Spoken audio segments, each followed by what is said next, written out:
Hello everyone, welcome to the YouTube channel Botany for All. In today's video, I'm going to discuss about a topic that is the accessory cambium. So accessory cambium is made up of two words. One is the accessory, second is the cambium. So as the name suggests, the cambium, which is an accessory part or a helping part, that will be accessory cambium. So this particular topic, cambium, I have discussed in the previous videos in the concerned playlist, that is the stem anatomy. We have discussed about cambium so far. So particularly cambium is a secondary meristematic tissue in the plants. एक secondary meristematic tissue होता है, although primary भी हो सकता है जब procambium से बनता है, या डी डिफरेंशिएशन से जब बनता है, ओके, तब सेकेंडरी मेरिस्टेमेटिक टिश्यू भी हो सकता है. So cambium is both type of tissue, primary meristematic tissue as well as the secondary meristematic tissue. So this particular cambium, if I talk about the location of cambium, it is present in the vascular cylinder or the vascular bundles. Stelar system में mainly dicots के अंदर cambium present होते हैं between xylem and phloem. Suppose this is a collateral vascular bundle, this is the cambium. Okay, inner to the cambium towards the center is xylem, and generally towards the peripheral part is the phloem. So this particular cambium, which is present in a single vascular bundle, this is called intrafascicular cambium.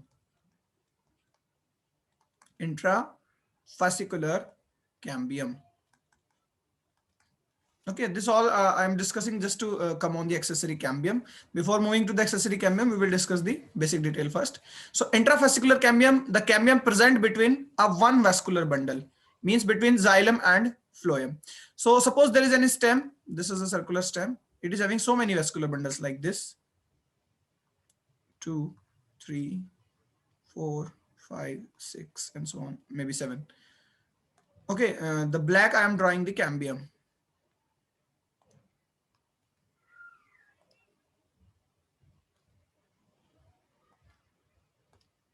Let's say this is the cambium.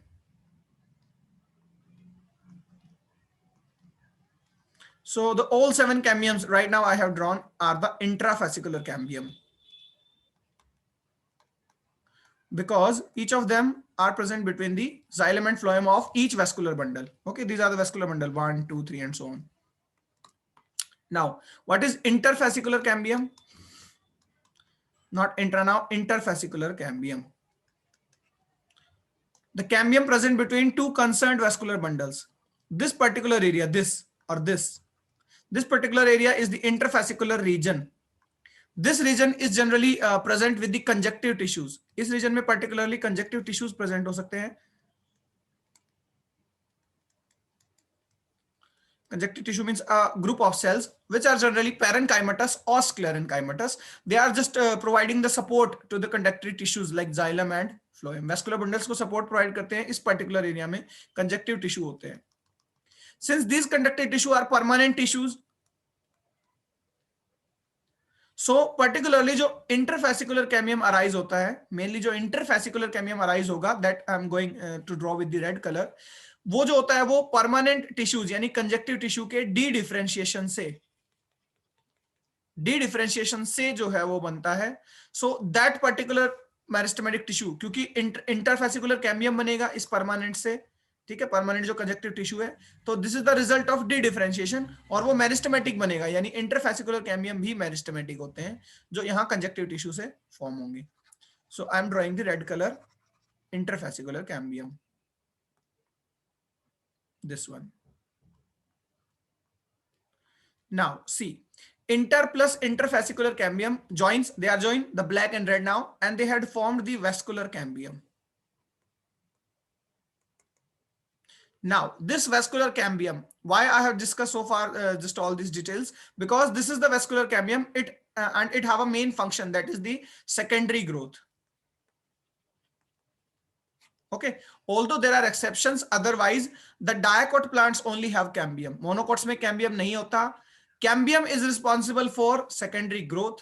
Since monocot does not have second vascular cambium, so they will lack the secondary growth. इसलिए monocot में secondary growth नहीं होती. Diacots which are necessarily having vascular cambium, but that doesn't mean all of the vascular cambium are active and they are going to form the secondary growth structures. तो diacot में भी दो cases होते हैं, जरूरी नहीं सभी diacots जो है secondary growth शो करें, but secondary growth जो भी शो करते हैं वो necessarily angiosperms में तो क्या होते हैं, आपके diacots ही होते हैं. मोनोकोट जैसे ड्रेसियाना, जैसे यूका कुछ एक्सेप्शन है जो सेकेंडरी ग्रोथ शो करते हैं, अदरवाइज मोनोकोट्स में सेकेंडरी ग्रोथ नहीं होती, डायकोट्स में होती है, and that is due to the vascular cambium. तो vascular cambium, this particular tissue, intrafascicular cambium plus interfascicular cambium, ये सेकेंडरी ग्रोथ कर रहा है. सेकेंडरी ग्रोथ का एक नॉर्मल पैटर्न होता है. Suppose this is the cambium. Since cambium is a meristematic tissue, it will add the cells both on the upper side or the lower side, or we will particularly say, or we will exactly say, it will add the cells on the peripheral side, means the centrifugal side, away from the center. Suppose this is the center of the stem, this is one muscular bundle, this one, this is the cambium. So it will divide also towards the peripheral side as well as the centripetal side. Okay, it will divide on the both sides, the cambium. It will add the cells on the upper side as well as lower side. The activity of cambium is more towards centripetal side. तो अंदर की तरफ जो भी चीजें बनाएगा वो ज्यादा बनाएगा एज कंपेयर टू पेरिफेरल या आउटर साइड, बाहर की तरफ कम बनाएगा. ये जो सारे सेल्स हैं ये मेरिस्टेमेटिक हैं, ये भी सारे सेल्स मेरिस्टेमेटिक हैं, खुद कैम्बियम भी मेरिस्टेमेटिक है. Meristematic cells, secondary meristematic cells जब रीडिफरेंशिएशन करेंगी तो वो एक परमानेंट सेल्स बनाएंगी. तो वो जो परमानेंट सेल्स बनते हैं वो जाइलम और फ्लोएम बनते हैं. और कैसे? क्योंकि सेकेंडरी परमानेंट बनेंगे तो सेकेंडरी जाइलम और सेकेंडरी फ्लोएम बनते हैं. फ्लोएम बनता है आउटसाइड, जाइलम बनता है इनसाइड. तो इनसाइड जितना भी मास बनेगा वो बनेगा सेकेंडरी जाइलम, और आउटसाइड जो बनेगा वो सेकेंडरी फ्लोएम. तो इस तरह से करके सेम कैम्बियम, देखिए एक साल में सेकेंडरी ग्रोथ कर दी, जाइलम बना दिया, फ्लोएम बना दिया. सेकेंडरी ग्रोथ पर्टिकुलरली आप प्रीवियस वीडियो में देखेंगे डिटेल में कैसे बनती है. ओके, अब यही cambium, the same cambium will divide again next year, फिर सेकेंडरी जाइलम होगा ऐड. ठीक है, तो कैम्बियम जो है पोजीशन बाहर की तरफ शिफ्ट करता रहेगा. पहले स्टेम जो कि बहुत आपका ब्रॉड नहीं था, थिकनेस कम थी, उसमें suppose these my fingers are cambium, तो कैम्बियम ने डिवाइड किया, कैम्बियम थोड़ा ऊपर की तरफ चला गया, फिर नेक्स्ट ईयर फिर डिवाइड किया, थर्ड ईयर मोर, फिफ्थ, और इस तरह से सोन. आपका जो year to year cambium, same cambium, वही कैम्बियम जिसने पहली साल, दूसरे साल, तीसरे साल ग्रोथ करी, वो कैम्बियम भी आपका हर ईयर ग्रोथ करता रहेगा, और जो प्लांट है वो थिक होता रहेगा.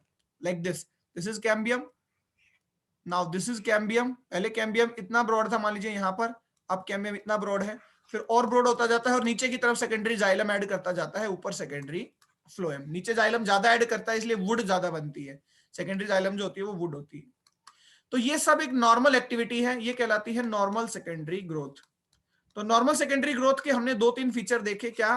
कि कैम्बियम करता है, ठीक है, वेस्कुलर कैम्बियम. दूसरा, same cambium, year to year cambium cease नहीं होता, कैम्बियम की एक्टिविटी डिक्लाइन नहीं होती, वही कैम्बियम हर साल डिवाइड करता है, क्योंकि कैम्बियम तो एक मेरिस्टेमेटिक टिश्यू है. थर्ड थिंग, हमने एक नॉर्मल एक्टिविटी देखी. क्या? कि xylem towards inner side, phloem towards outer side बनाया जाता है. तो नॉर्मल सेकेंडरी ग्रोथ के जनरली ये 3 कैरेक्टरिस्टिक फीचर्स हैं. अब जनरली क्या होता है, बहुत से प्लांट्स के अंदर, बहुत से प्लांट्स में जहां सेकेंडरी ग्रोथ हो रही है, यानी बहुत से डायाकॉट प्लांट्स में जहां सेकेंडरी ग्रोथ हो रही है, वहां जरूरी नहीं है ये नॉर्मल सेकेंडरी ग्रोथ का पैटर्न फॉलो हो. ठीक है, कि कैम्बियम भी पर्टिकुलरली कहां प्रेजेंट हो, जाइलम और फ्लोएम के बीच में. कैम्बियम सेम रहे हमेशा जब भी सेकेंडरी ग्रोथ हो, और जाइलम अंदर बने, फ्लोएम बाहर रहे. जरूरी नहीं है हर एक डायकॉट प्लांट में ये सिचुएशन देखने को मिले. तो जहां नॉर्मल सेकेंडरी ग्रोथ नहीं होती वहां एबनॉर्मल सेकेंडरी ग्रोथ होती है. वो एबनॉर्मल सेकेंडरी ग्रोथ जो होती है वो एनोमलस सेकेंडरी ग्रोथ भी कहलाती है.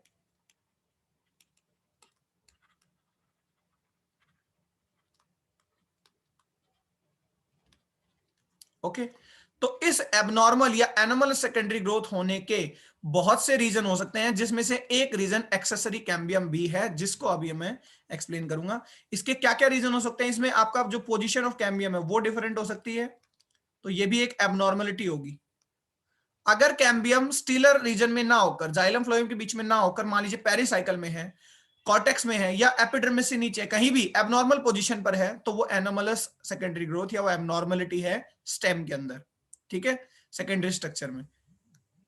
उसके अलावा जो आपका पर्टिकुलरली कैम्बियम की अगर बात करें तो एक्टिविटी ऑफ कैम्बियम, मैंने बताया था एक्टिविटी ऑफ कैम्बियम क्या है, xylem inner side, phloem outside, okay. उसके अलावा कुछ भी नहीं बनाते कैम्बियम। ये एक बंडल है मान लीजिए, ठीक है, suppose this is one vascular bundle, this black is the cambium.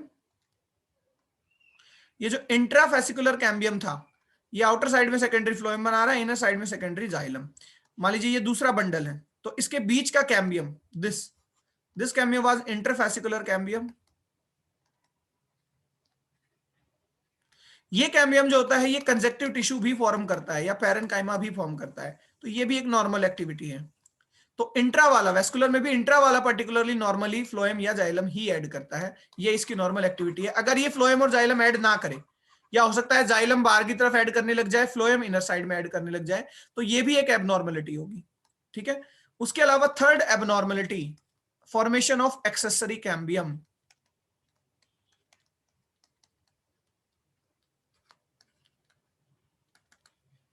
Cambium जो कि नॉर्मली डिवाइड कर रहा था, एक साल डिवाइड करके में भी वो सीज हो गया या उसकी एक्टिविटी डिक्लाइन हो गई।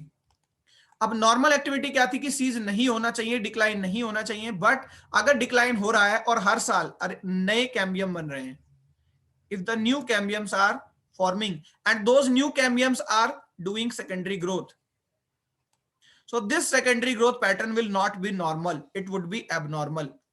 तो एक्सेसरी कैम्बियम एक सहायक कैम्बियम है, बाद में बनता है, ठीक है।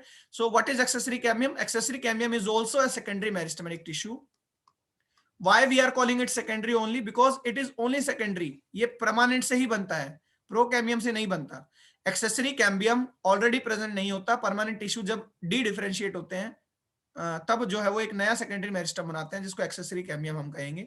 So that accessory cambium is a secondary meristematic tissue which is the result of D differentiation of any permanent tissue, चाहे पेरिसाइकिल हो या पुराने कैम्बियम की कुछ सेल्स हो, उन्हीं से अगर दोबारा कैम्बियम बन रहा है और हर साल जो सीज हो रहा है जिसकी एक्टिविटी, जनरली एक ही कैम्बियम को करते रहना था एक्टिविटी, बट अगर ये कैम्बियम फर्स्ट ईयर की ग्रोथ के बाद सीज हो गया तो इसके बचे हुए सेल्स, ऊपर के सेल से एक नया कैम्बियम बनेगा, फिर नेक्स्ट ईयर वो ग्रोथ करेगा, फिर वो कैम्बियम सीज हो जाएगा 1 ईयर के बाद, फिर उसके बाद नया कैम्बियम बनेगा। इसका एग्जांपल मैं आपको बता देता हूं, बोहिरेविया। बोहिरेविया पे एक वीडियो मैंने बनाया हुआ है separately, so you can watch that particular video if you want to observe the activity of accessory cambium in बोहिरेविया particularly। बोहिरेविया में ऐसा ही देखने को मिलता है कि जो थर्ड वेस्कुलर बंडल होते हैं बाहर की तरफ, वो आपका ग्रोथ करते हैं, ठीक है, सेल्स का मास बनाते हैं, फिर उन सेल्स के मास से ही एक नया कैम्बियम बनता है, वो भी सीज हो जाता है, फिर एक नया कैम्बियम बनता है। इस तरह से 5 साल तक, 5 से 6 साल तक बोहिरेविया में नए कैम्बियम बनते रहते हैं और सेकेंडरी ग्रोथ यानी वो थिकनेस को इंक्रीज करते रहते हैं, ओके।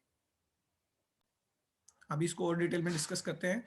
इसके अलावा जो सेकेंडरी ग्रोथ के रीजन हो सकते हैं वो आपका एक्स्ट्रा स्टीलर रीजन में कैम्बियम राइज हो सकता है,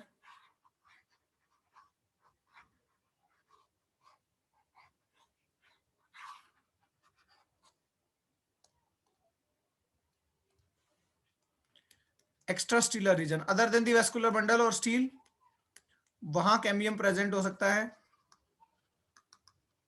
और इंट्राजाइलरी फ्लोएम बन सकते हैं। देखिए जनरली जहां जाइलम बनना था वहां जाइलम ही बने, बट कभी कभी क्या होता है कि जाइलम के सेल्स के अंदर फ्लोएम भी बन जाता है। मान लीजिए यहाँ जाइलम बनना था सेकेंडरी जाइलम, तो यहाँ इनर सेल्स मास में कुछ फ्लोएम बन गया, तो ये भी एक तरह की क्या है, एबनॉर्मलिटी है, okay. So main abnormality that I am only going to discuss in this video is accessory cambium. तो accessory cambium as I given example also Boerhavia. Simply accessory cambium एक सेकेंडरी मेरिस्टेमेटिक टिश्यू है जो बनता है permanent cell से ही। Permanent cells like parenchyma, मान लीजिए स्टीलर सिस्टम में दो वेस्कुलर बंडल्स के बीच में जो पैरेन्काइमा प्रेजेंट थी वो दोबारा से डी डिफरेंशिएट होकर, डिफरेंशिएशन, डी डिफरेंशिएशन, रीडिफरेंशिएशन क्या होता है ये आप सेपरेटली प्रीवियस वीडियोस में देख सकते हैं। तो पैरेन्काइमा जो है ये डी डिफरेंशिएशन के थ्रू एक नया मेरिस्टेमेटिक टिश्यू बना रही है, उस मेरिस्टेमेटिक टिश्यू का नाम है एक्सेसरी कैम्बियम। ये एक्सेसरी कैम्बियम अपनी एक्टिविटी शो करता है। मान लीजिए ये आपका स्टीलर सिस्टम है, केवल इसके बाहर ग्राउंड टिश्यू सिस्टम और एपिडर्मल टिश्यू सिस्टम रहे होंगे। यहां पर ये कैम्बियम है,